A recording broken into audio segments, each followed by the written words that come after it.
What's up, guys? How are you? How was your weekend? How was your Sunday? I don't know if I'm channeling my inner 1980s rocker or Lagatha from Vikings or Dog the Bounty Hunter, but this is the hair we're rocking today. I'm just going to like it, love it, and rock with it. So, are you ready for your Sunday spiritual sermon with me, the Blue Bodhi? I'm just going to let you guys know right off the bat that this is going to hurt your feels. It's going to hurt your feelings with love, as my good friend Sass would say, with love, my bestie, my bestest bestie, because it hurt my feelings writing it. I'm not going to lie. My feelers got hurt writing this Sunday sermon. You've been warned. You've been prepared. Maybe not prepared. You've been warned. The title of today's Sunday spiritual sermon is this: Rebuild yourself like a ruthless lightworker. Listen to that again. Are you ready? Are you ready? Rebuild yourself like a ruthless lightworker. Strategy, sovereignty, and sacred self-authority.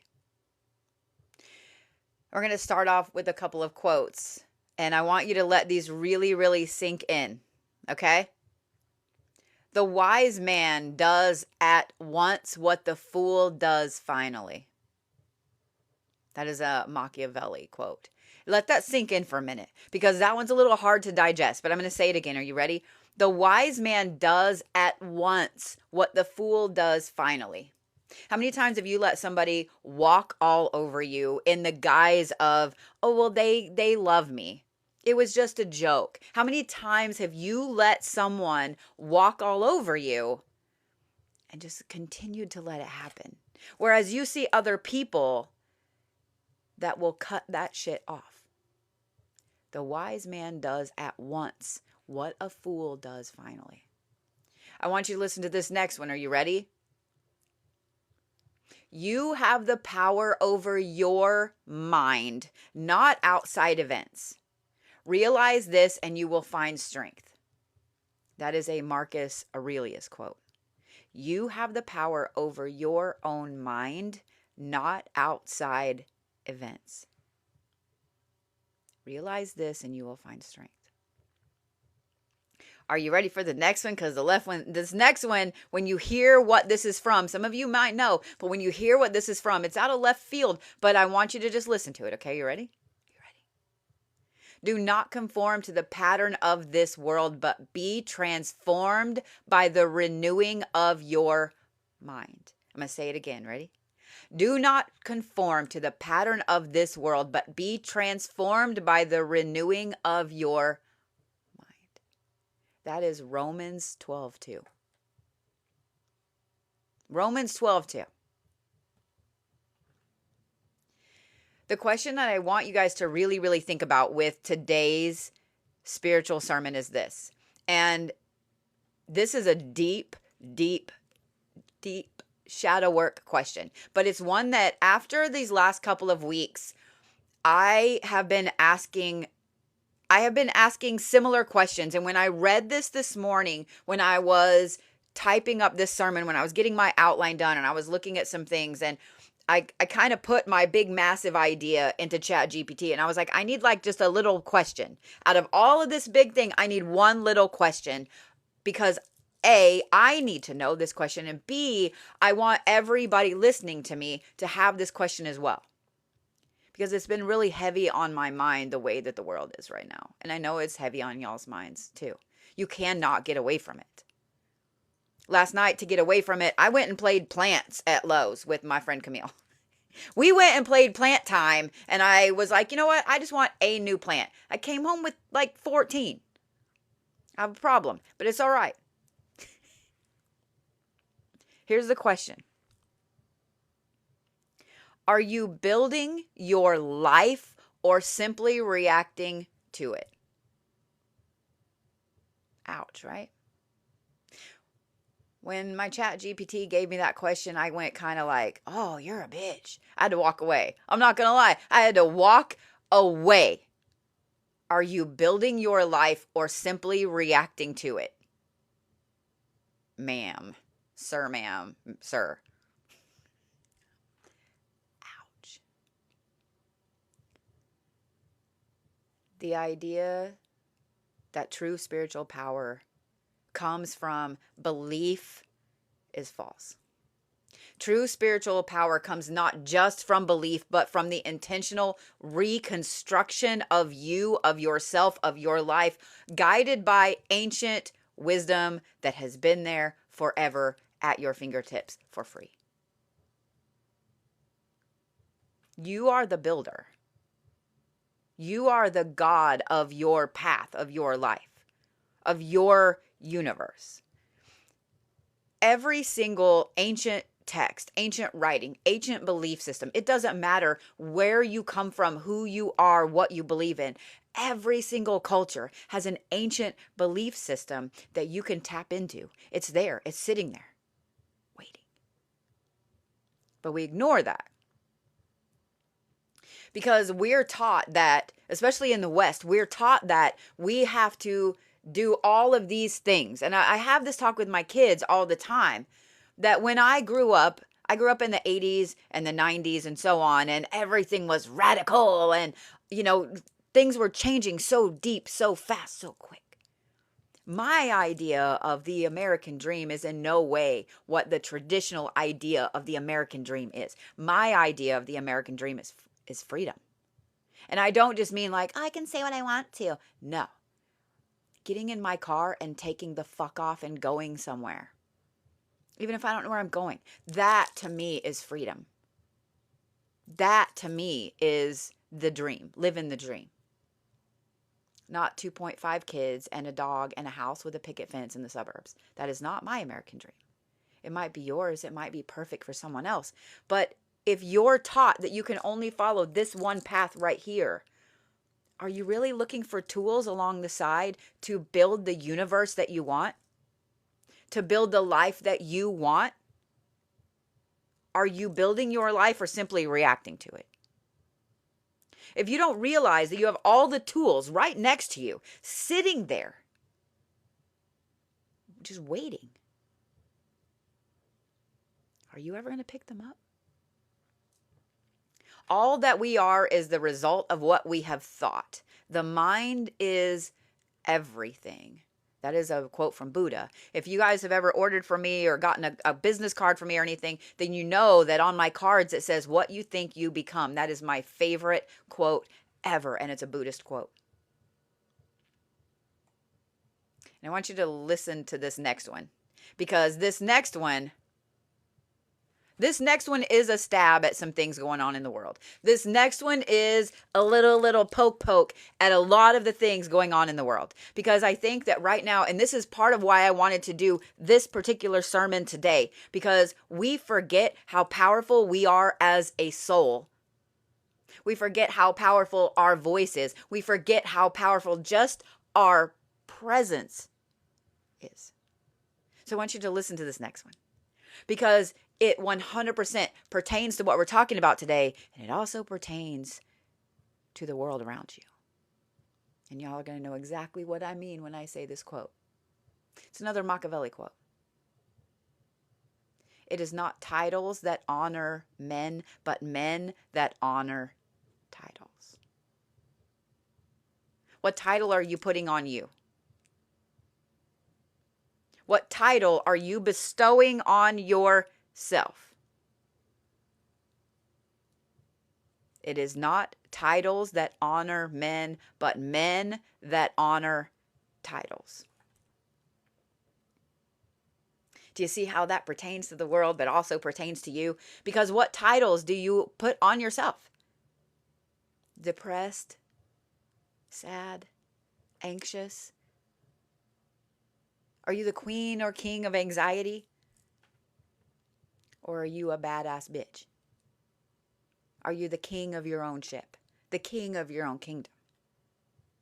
Are you just a worker at this place or that place?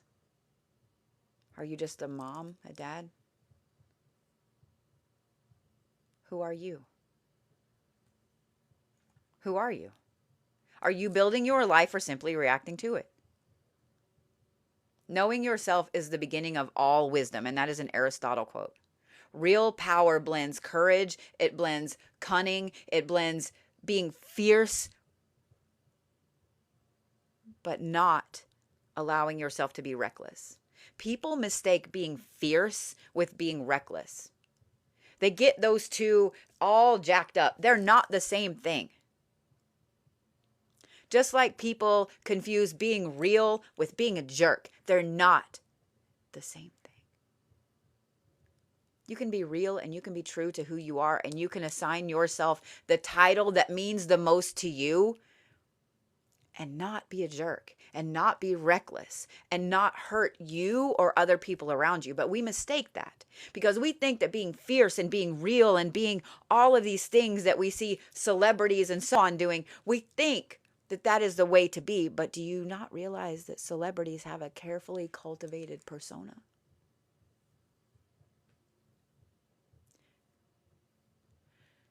You need to begin to think like a strategist, not a victim.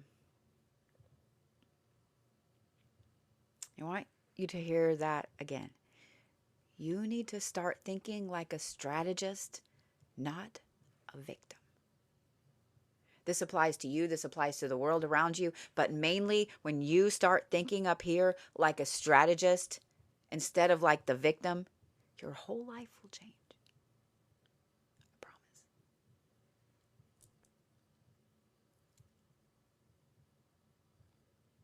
You can be clever, but if you don't have the courage to be clever, then it's simply cowardice. You're simply running away from a battle. I want you to listen to this next quote. Are you ready? I'm giving you a lot of quotes today because I want them to make you think. Are you ready? Be wise as serpents and innocent as doves. Think about that for a minute. Because what does a serpent represent? I'm going to tell you where that quote is from in a minute, and it's going to blow your mind. Be wise as serpent and innocent as doves. What does a snake represent? Just in nature. If you come across a snake, I live in Oklahoma and I grew up in the mountains and I grew up in Colorado and the Ozarks and so on. I know that y'all think I just said the Ozarks in Colorado. They're not. I grew up in Colorado and Missouri and so on. Okay, so calm down. But I've come across many a snake in my life. I've almost stepped on more snakes than I can count. Does a snake sit there and go, I'm a snake, No. Most of the time, you're walking by snakes out in the wild and you don't even know. Because snakes are cunning. Snakes are smart. Snakes are really scarily intelligent. A snake is rarely seen until it strikes. Am I right? Be wise as serpent and innocent as doves. That is a quote from the Bible, Matthew 10:16.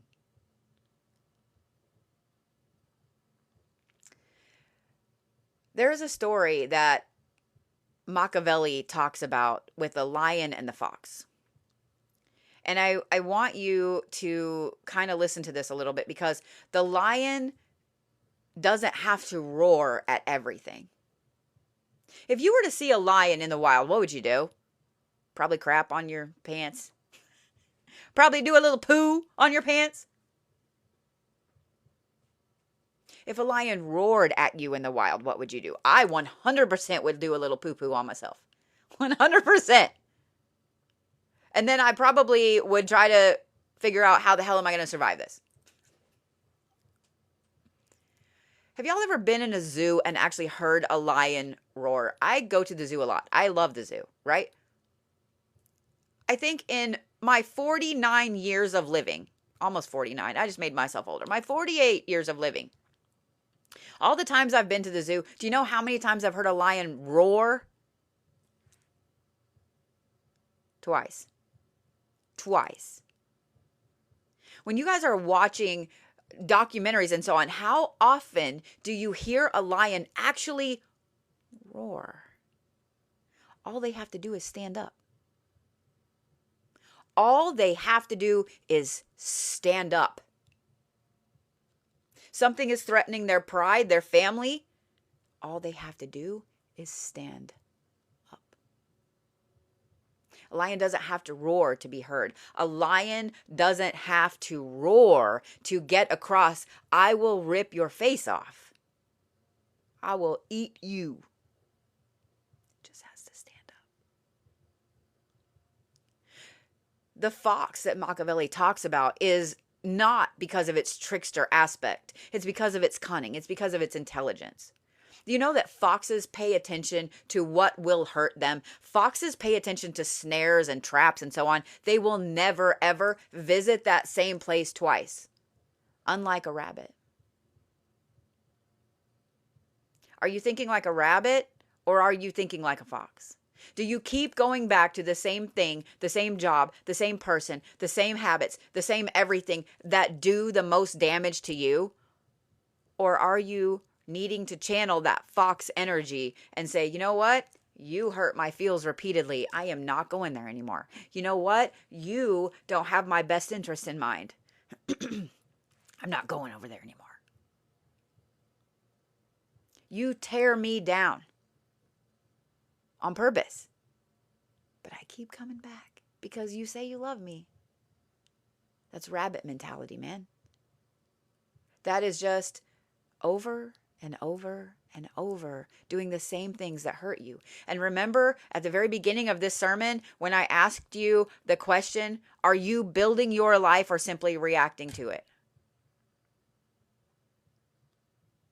If you keep going back to this over and over and over and over, then you're reacting to it. You're not building your life. One of the reasons that I wanted to talk about this today, and the next thing we're going to talk about, is emotional detachment with discernment. Because a lot of times we just cut things off and we're like, nope, la la la la la, not thinking about that, not hearing that. I'm going to detach from that.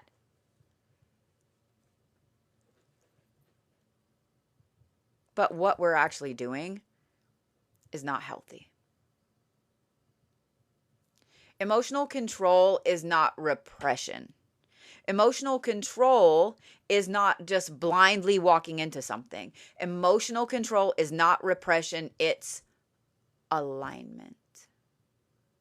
It's alignment. It's sacred sovereignty. The reason that I wanted to talk about this is I've had some conversations over this last couple of weeks about some people that have done everything they could to fuck around and find out.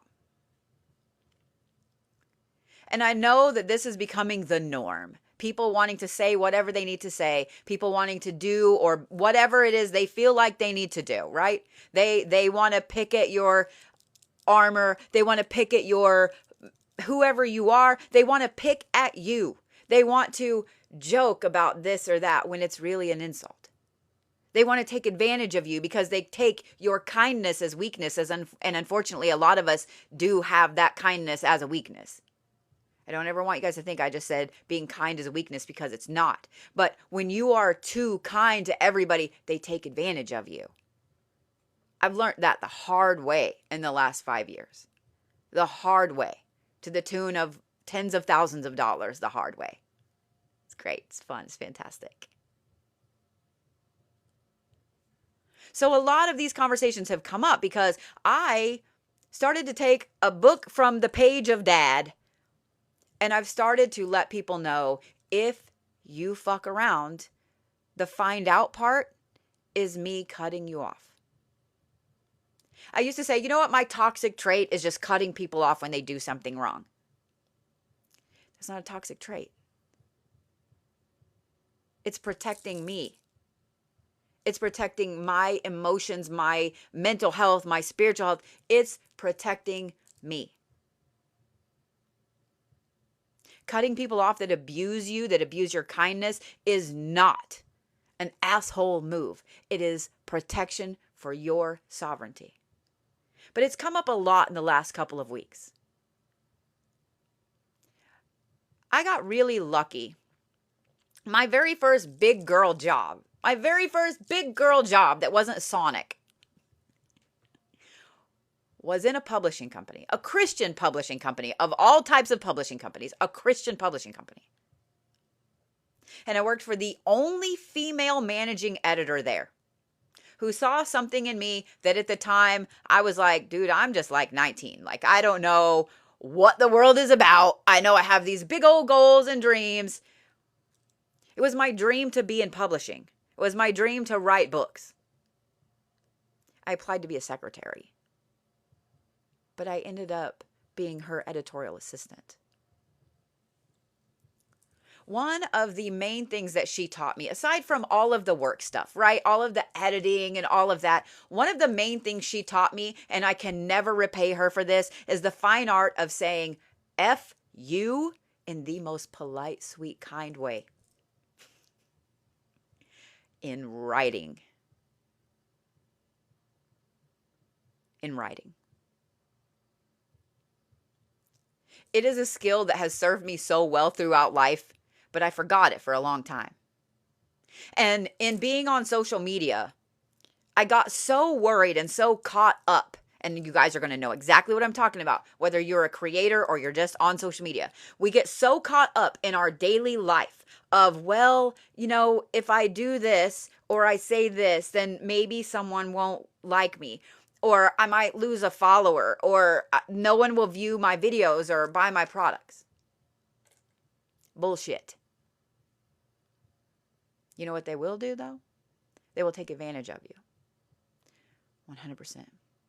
They will steal your time. They will steal your money. They will steal actual products from you. They will steal your recipes. They will steal who you are because you're afraid to speak up. So I finally hit my I'm done phase a few years ago, and I started giving people 100% back what they were putting in. Detachment is not that you should own nothing, but that nothing should own you. Being ruled by your emotions keeps you cycling in old trauma over and over and over.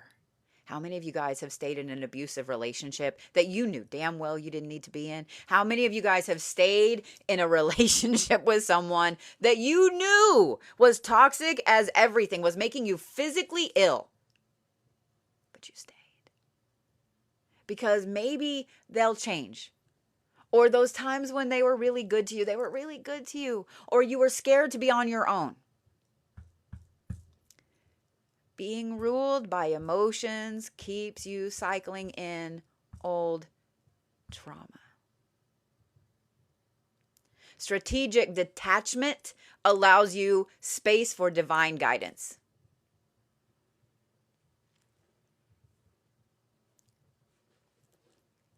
It's kind of funny. My moderators and Sass and Christine and Scarly, they joke about, if somebody gets a Bodhi message, and we're going to call it that, if you get a Bodhi message, I'm fixing to fire your ass.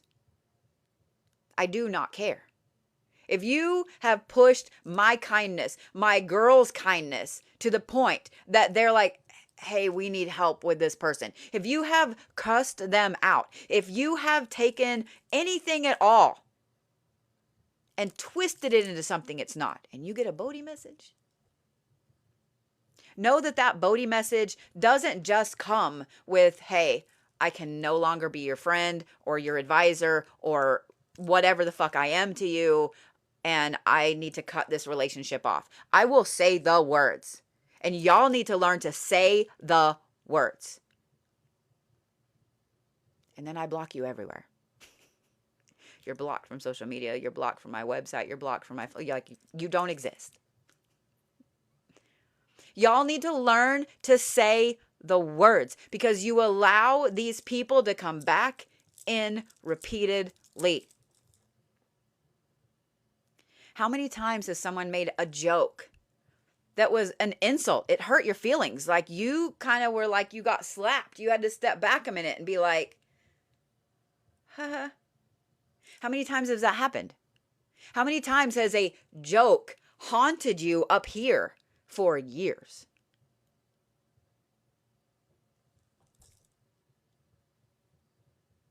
but you let it happen.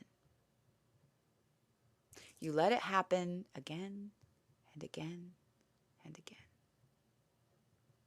Or maybe you just didn't say anything. Maybe someone was saying a bunch of shit about you and you just didn't say anything at all and you just ignored it. What you ignore, you allow. That's a Bodhi quote. What you ignore, you allow. If you don't tell someone, dude, that was out of line. Don't do that. Hurt my feelings. You're a dick. If you don't stop the behavior, you're allowing it. You're encouraging it.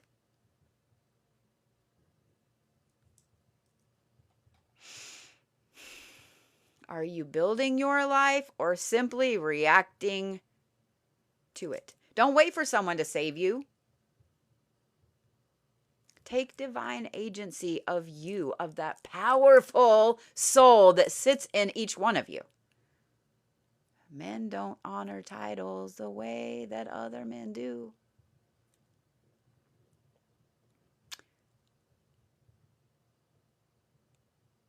How many of you guys are sitting here like, I don't like you right now?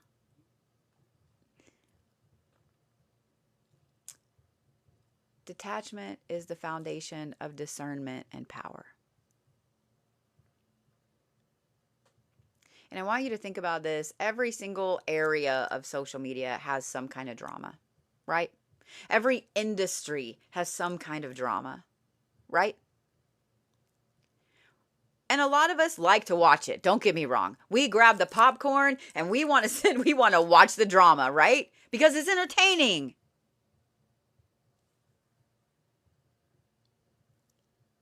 But do you jump in it? Or do you stay out of it? My next question is this. What do you think about the two people in the drama? Let's say that these two people have drama going on. This one said that about this one, and this one said something about this one, and everybody's watching, and they're like, woo, we're sitting over there watching, and they're just back and forth, back and forth, back and forth. Pick a side, blah, blah, blah. What do you actually think about those two people?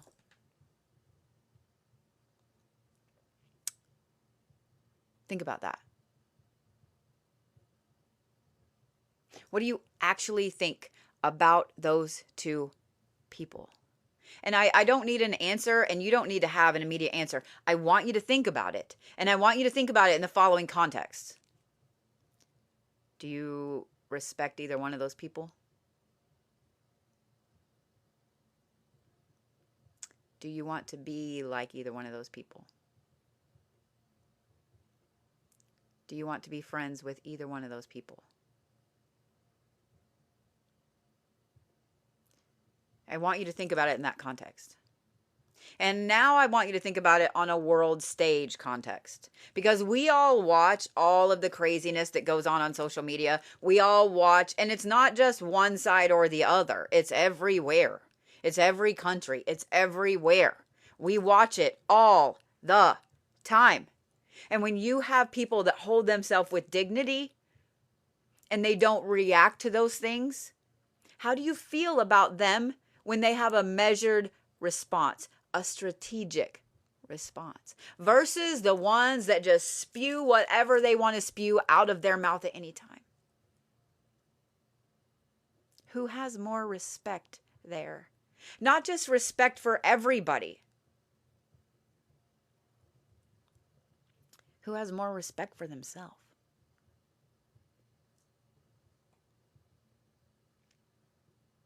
The way to gain a good reputation is to endeavor to be what you desire to appear. I'm going to say that one again. That's a quote from Socrates. The way to gain a good reputation is to endeavor to be what you desire to appear.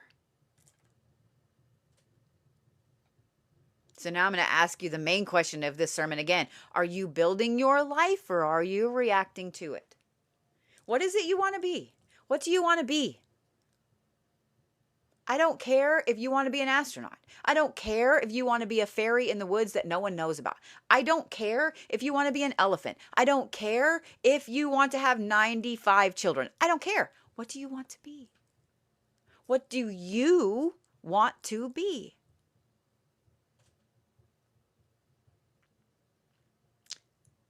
You don't need to have that answer right like that.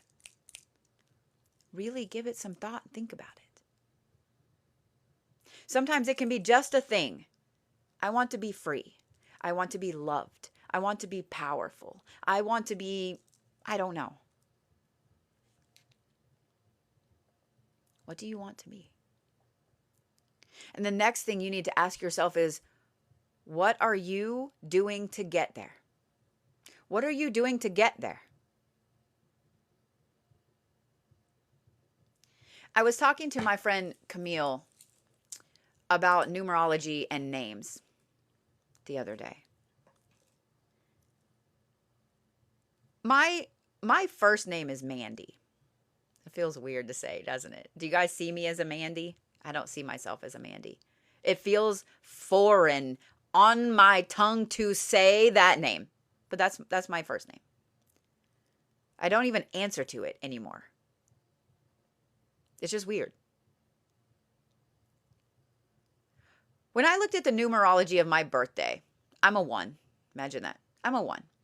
When I looked at the numerology of my name when I was born, it's like a 7 or something like that. It does not line up. In fact, they fought each other. When I started going by Bodhi about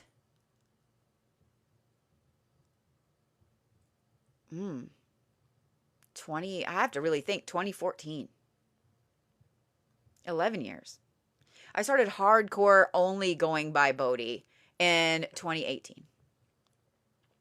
When I started doing that, man, it felt weird. It felt so weird. But I chose that name because that is what I hope to become one day, is like a bodhisattva. That is what I want to become. Do I think I'll make it? I hope so. I work my ass off to do that. Do you know what a bodhisattva is? A bodhisattva is someone that gives up their own enlightenment to help other people find their own. A guidepost, a light in the darkness. I'm tearing up a little bit. Why am I tearing up a little bit? I work very hard to be that for other people. I don't really care about the recognition. Is it great? Yeah. I don't really care about it though. You know what I care about? I care about when someone shows me that I chose the right path. When someone sends me a message or hugs me at a convention or something, sends me a little note that says, I found my path. Thank you for that video. Thank you for that sermon. Thank you for whatever it was you said that unlocked what I needed to hear for me to find my path. Without you, I wouldn't be here. Did you know that the numerology behind Bodhi Blue is a 1? It's a 1. Matches up with my birth date. When I started going by Bodhi, that's when I started to feel powerful. That's when I started to feel like what I wanted to become. So what are you doing to get yourself to what you want to become? Remember that Buddhist quote that I said I love so much? What you think you become. Do you think that you're a badass mamma jamma witch out there? You should. I see you. You should. Do you think that you are a powerful soul? You should. Because I see you. Or do you think that you're nobody? Do you think that you don't matter? Do you think that you deserve to sit in a toxic relationship? Do you think that you deserve all of the bad things that happen? It's not vanity to cultivate a presence. It's leadership. And I want you to think at leaders that you know and you admire in your life and out in the public eye. Which leaders do you admire? Which leaders do you hear their name and go, oh, it's not really leadership, is it? But they all have a persona, do they not? Your energy, what you bring to the table, what you bring to the room, what you bring to the earth, your energy teaches way before your words do. I want you to think about that for a minute. Authentic self-possession aligns your perception of you with your purpose. Being purposeful in who you are becoming, in what you want and why you want it, that is perception with purpose. That is light work. That is ruthless light work. Be a ruthless light worker. I know people seem to think that light work is all like, oh, love and light and love. It's not. To be a worker of the light, you have to also be a worker of the dark, because you can't have the light if you don't have the dark. How do you even know what light is if you don't know what the dark is? Everybody loves that quote from the Batman movie of Bane about the darkness, about being born in it. Everybody loves that quote, right? You feel it real deeply. I was born in it, molded by it. Everyone feels it, right? Even the most devout religious person felt that line deeply. It is probably the most quoted line of that movie, probably one of the most quoted lines of all time. You think the darkness is your ally. If you believe that light work is only good, if you believe that light work is only happiness and sunshine and flowers, then baby, no. You're not even picking up half the tools.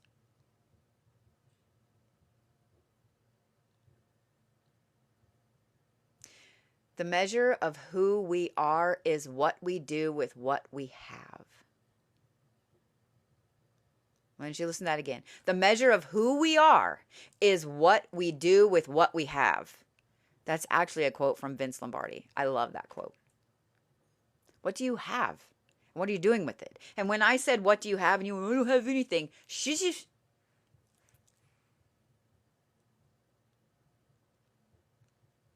What do you have? Are you in the mindset that when you are asked what you have, you immediately start to think about all the negative things in your life? If so, I'm going to need you to go stand in the grass barefooted. I'm going to need you to go outside and get the sun on your little face. I'm going to need you to take off those whiny pants, and I'm going to need you to put on the big kid pants.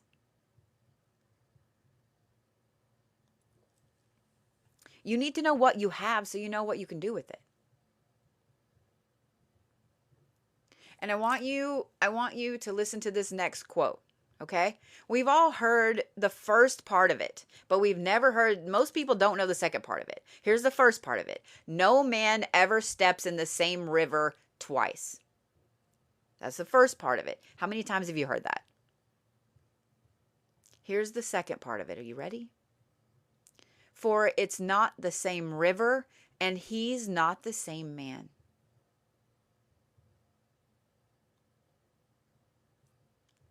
It's a quote by a man that I can't pronounce his name. Heraclitus.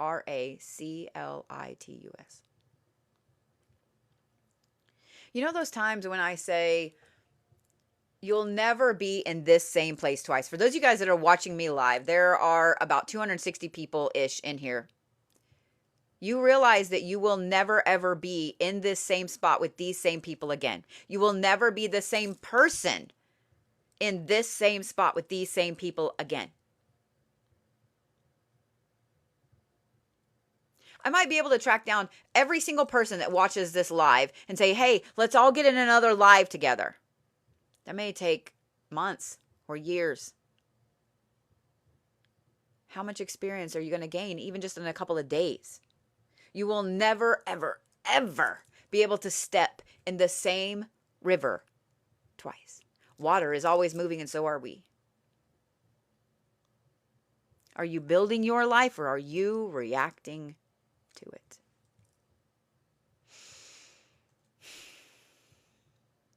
Do your thoughts, do your actions, do the rituals that you perform, whether it's putting on your makeup or taking off your makeup or picking out clothes or actual magical rituals, do all of those things align with the version of you that is rising?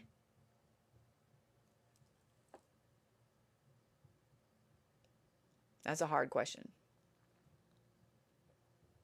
You need to begin your reconstruction with pattern, not perfection. And so many of us, especially Gen Xers, have such a problem with this because we were taught if it ain't perfect, it ain't right. Begin your reconstruction not with perfection, but with pattern. I'm going to end this with a little closing prayer, and we're going to call it what it is. Are you ready? And we're just going to direct this at the universe. Help us rise like cathedrals built of spirit and purpose. Help us become lions with the hearts of foxes, bold and wise. Help us shed the ruin, the shadow, the silence. And instead, speak into being the temple that we are meant to become. Let every scar become a blueprint. Let every tear nourish our soil. In sovereignty, in faith, and in strategy, we rebuild us. Bitch, you can totally do this. I have faith in you. I know you can. Now, I want you to go out and I want you to change everything. I want you to build your temple. I want you to become exactly who you want to become. All you have to do is take it. All you have to do is change. I have faith in you. I'll see you guys later.